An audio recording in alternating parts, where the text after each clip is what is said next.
আগামীকাল জামাই ষষ্ঠী, তারই প্রাক্কালে দাঁড়িয়ে সবজি বাজারে কাতারে কাতারে ভিড় ক্রেতাদের।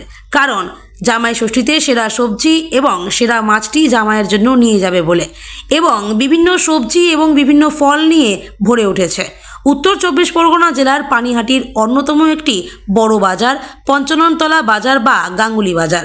কতটা দাম বৃদ্ধি পেল সবজি এবং কি সবজি উঠল বাজারে, দেখুন এক নজরে।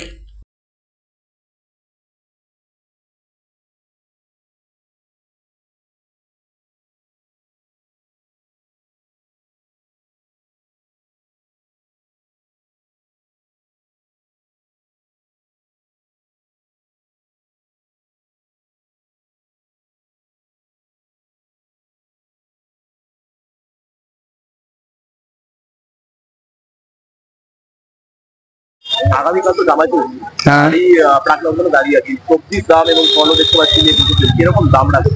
দাম মোটামুটি একটু চড়াই আছে। কেন কেন তো এটা আমি উত্তর দিতে পারবো না, কেন উত্তর আমি কি করে দেবো? মালের দাম চড়া হাটে ঘাটে সব জায়গায়। তাও মোটামুটি আছে, কালকের এরকম একটু 19-20 আছে, আর কিছুই না। না না না, মাল এমনি বৃষ্টি গাদরা দিন একটু আমদানি কম আছে। মানে গরমের জন্য গরম আর বৃষ্টি গাদরা, এর জন্যই আর কিছু না। চাষিবাসী এগুলো বলতে পারবে কেন কিসের জন্য। কোন সবজির দাম বেশি চলছে? বেশি এখন মোটামুটি বেগুন 80-100 চলছে। আপনার নাম? কাঁকরোল 220 টাকা। আপনার নাম? আমার নাম নিতাই সাহা। হ্যাঁ, পার্থপুর।